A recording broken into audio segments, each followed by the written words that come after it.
Halo mahasiswa, selamat datang dan selamat bergabung dalam kegiatan tutorial online untuk mata kuliah pengantar akuntansi. Adapun materi pokok yang harus dibahas hari ini adalah akuntansi untuk perseroan 2. Penyajian modal saham, ya. Yang pertama adalah klasifikasi modal saham dalam neraca harus diungkapkan dengan jelas. Penyajian modal saham dengan neraca harus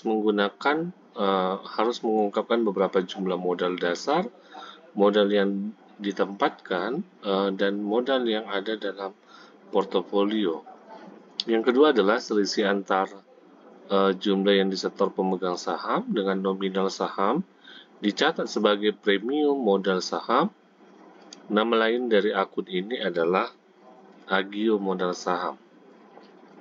Yang ketiga adalah akun modal sumbangan, digunakan untuk menampung sumbangan-sumbangan yang diterima perseroan, di mana aktiva yang diterima sebagai sumbangan dinilai sebesar harga pasar dari aktiva tersebut diterima perusahaan.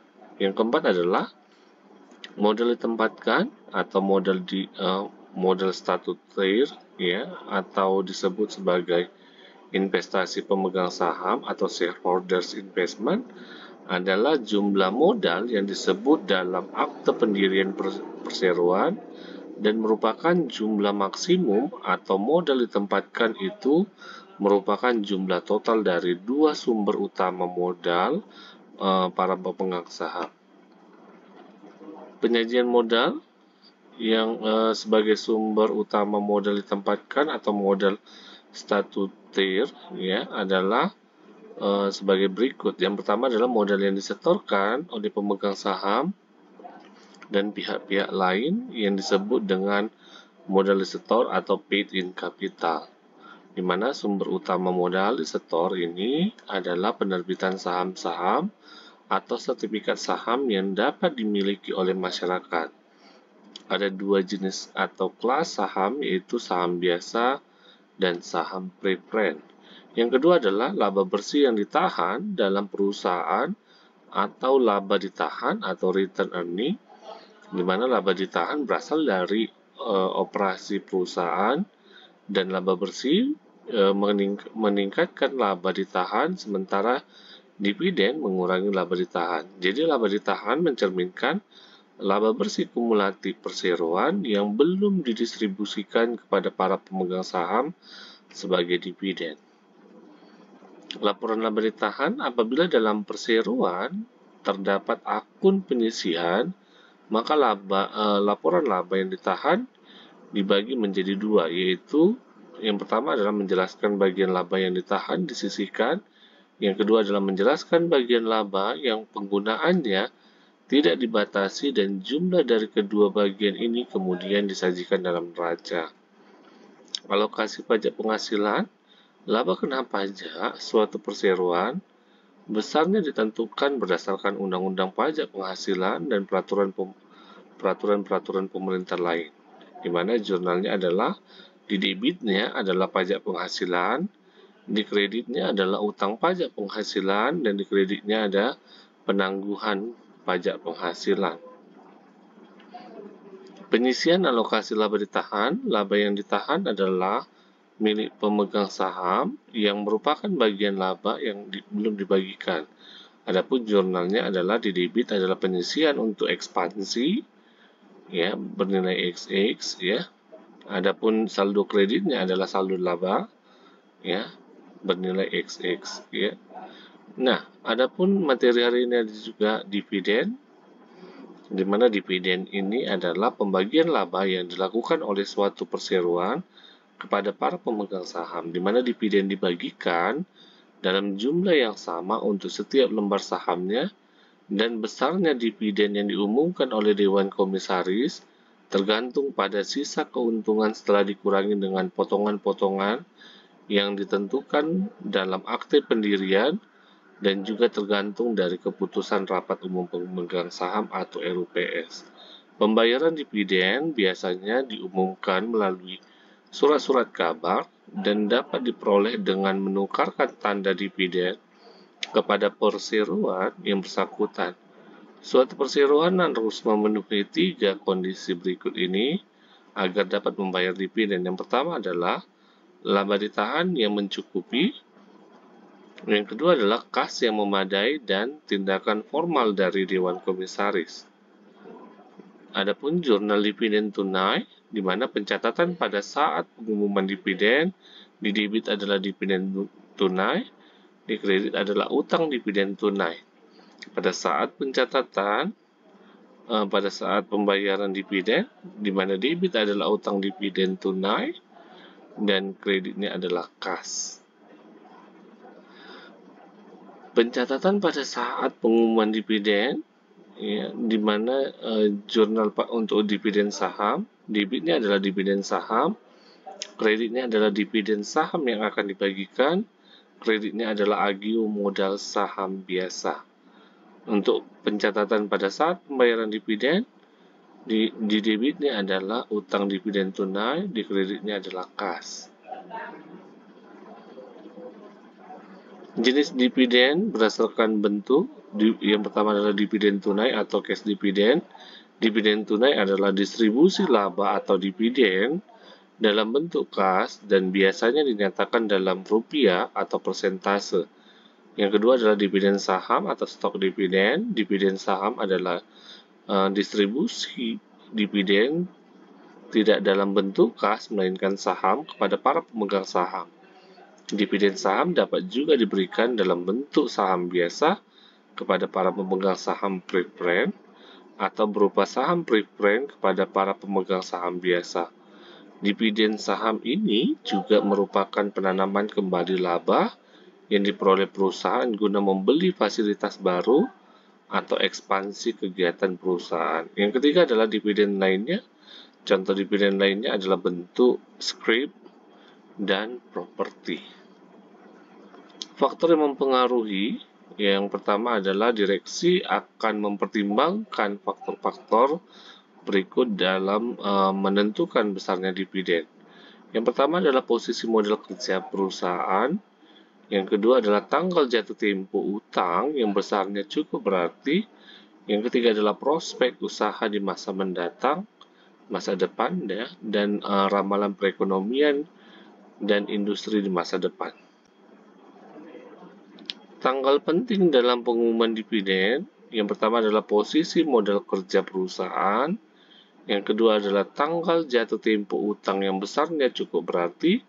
Yang ketiga, prospek usaha masa depan dan ramalan perekonomian dan industri di masa depan. Nah, adapun contoh, ya, di sini ada declaration date atau tanggal pengumuman ditandai pada tanggal 1 Desember di kalender, ya. Ini adalah tanggal ketika Dewan Direksi mengumumkan atau menyetujui pembagian dividen. Adapun record date, ya, record date di mana tanggal pencatatan ditandai pada tanggal 29 Desember di kalender. Pada tanggal ini, perusahaan mencatat siapa pemegang saham yang berhak mendapatkan dividen. Yang ketiga adalah payment date, ya. Tanggal pembayaran ditandai dengan tanggal 20 Januari di kalender, ya. Ini adalah tanggal pada saat perusahaan mengeluarkan cek pembayaran dividen. Tanggal penting dalam pengumuman dividen yang direksi di mana akan mempertimbangkan faktor-faktor berikut dalam menentukan besarnya dividen. Yang pertama adalah posisi modal kerja perusahaan. Kedua, tanggal jatuh tempo utang yang besarnya cukup berarti. Yang ketiga adalah prospek usaha di masa depan dan ramalan perekonomian dan industri di masa depan.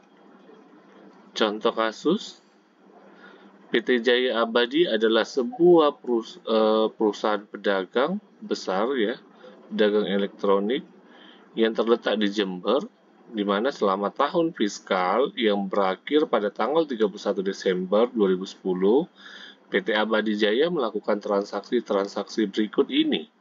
3 Februari membeli 2.500 lembar saham biasa seharga 26.000, mencatat saham saham sebesar biayanya ya sebelum pembelian.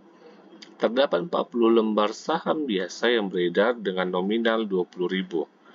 Adapun jurnal tanggal 3 Februari adalah di debit adalah saham treasury sebesar 65 juta dan kas yang dibayarkan adalah 65 juta. Tanggal 1 Mei mengumumkan dividen setengah tahunan sebesar Rp1.000 pada 10.000 lembar saham preferred dan Rp300 pada saham biasa kepada pemegang saham pada tanggal 31 Mei dan dibayarkan pada tanggal 15 Juni. Untuk jurnal tanggal 1 Mei adalah di debit adalah dividen kas sebesar 21.250.000, utang dividennya adalah sebesar 21.250.000. Di mana catatan 10.000 kali 1.000 ditambah 40.000 kali 2.500 ya. 40.000 dikurangi 2.500 dikali dengan harganya itu sebesar 300. Tanggal 15 Juni membayar dividen tunai, maka jurnalnya adalah utang dividen ya sebesar 21.250.000, kasnya adalah 21.250.000. Nah, tanggal 23 September menjual 1.000 lembar saham treasury dengan harga 28.000 dan menerima kas. Jurnalnya adalah tanggal 23 September menerima kas, berarti kas di debit sebesar 28 juta. Di kredit adalah saham treasury, nominalnya adalah 26 juta. Dan agio saham treasury sebesar 2 juta. Tadi harga nominalnya adalah 26 juta, makanya saham treasury-nya di kredit adalah sebesar 26 juta. Yang 1 November mengumumkan dividen setengah tahunan sebesar Rp1.000 pada saham preferred dan Rp300 pada saham biasa. Sebagai tambahan, 5% dividen saham biasa diumumkan untuk saham biasa yang beredar. Untuk dikapitalisasi pada nilai pasar wajar saham biasa yang diperkirakan sebesar 30.000. Jurnalnya adalah dividen saham di debit sebesar 21.250.000, utang dividen kas adalah 21.250.000. Dan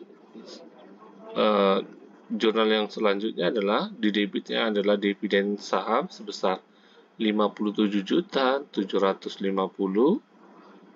Di kreditnya adalah dividen saham yang dibagikan 38.500.000. Agio saham biasanya adalah 19.250.000. Di mana 40.000 dikurangi dengan 1.500 dikali 5% karena ada tambahan untuk dividen saham biasanya ya, dikali dengan 30.000. Nah, di mana 40.000 itu merupakan lembar saham yang beredar pada saat pembelian. 1.500 adalah saham biasa, di mana 2.500 dikurangi dengan 1.000. Dividen saham dibagikan berarti adalah 40.000 dikurangi dengan 1.500 dikali dengan 1.000. Sama dengan 38.500. Selanjutnya,